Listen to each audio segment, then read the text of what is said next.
ॐ श्री परमात्मने नमः।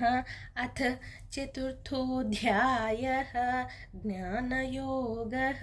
श्रीभगवानुवाच इमं विवस्वते योगं प्रोक्तवानहमव्ययम् विवस्वान्मनवे प्राह मनुरिक्ष्वाकवे ब्रवीत्। एवं परम्परा प्राप्तम् इमं राजर्षयो विदुः।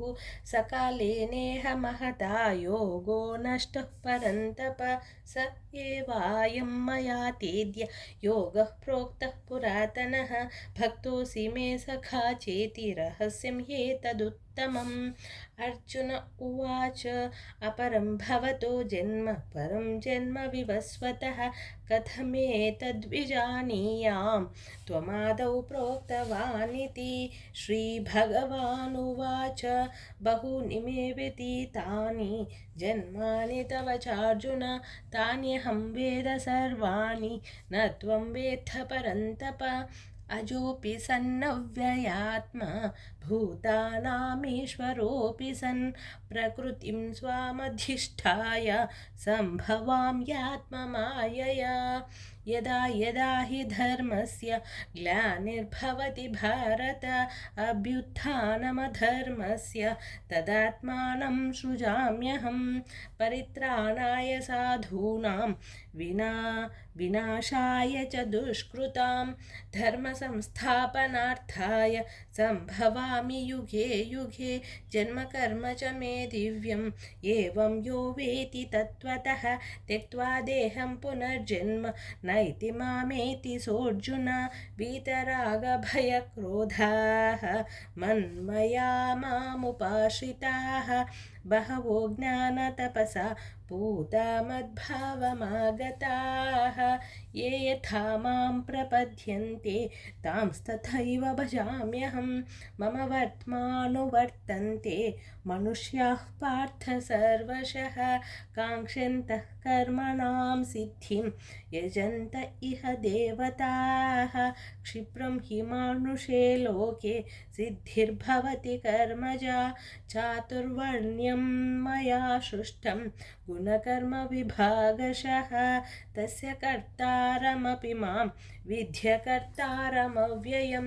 न मां कर्माणि लिम्पन्ति न मे कर्मफले स्पृहा इति मां योऽभिजानाति कर्मभिर्न स बध्यते।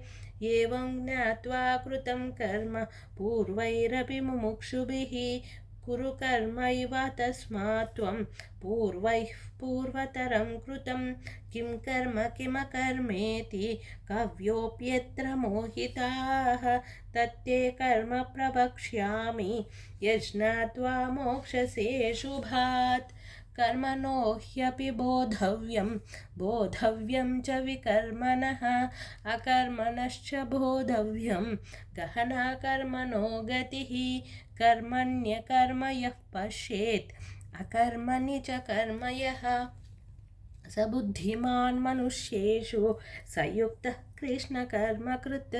यस्य सर्वे समारम्भाः कामसङ्कल्पवर्जिताः ज्ञानाग्निदग्धकर्माणं तमाहुः पण्डितं बुधाः।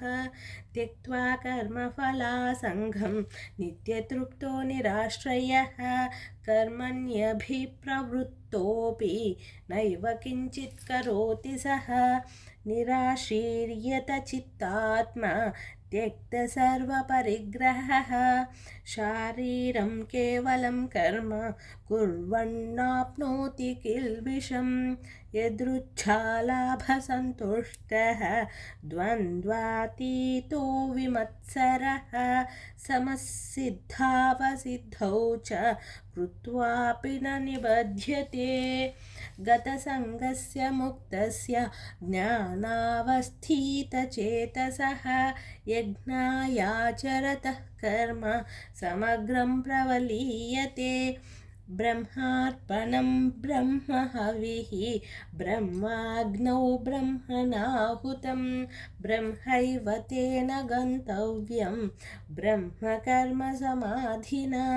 दैवमेवापरे यज्ञं योगिनः पर्युपासते ब्रह्माज्ञावपरे यज्ञं यज्ञेनैवोपजुह्वति श्रोत्रादीन् इन्द्रियान् यन्ये संयमाग्निषु जुह्वति शब्दादीन् विषयान् यन्ये इन्द्रियाग्निषु जुह्वति सर्वाणि इन्द्रियकर्माणि प्राणकर्माणि चापरे आत्मसंयमयोगाग्नौ जुह्वति ज्ञानदीपिते द्रव्ययज्ञास्तपोयज्ञाः योगयज्ञास्तथा परे स्वाध्यायज्ञानयज्ञाश्च यतयः संशितव्रताः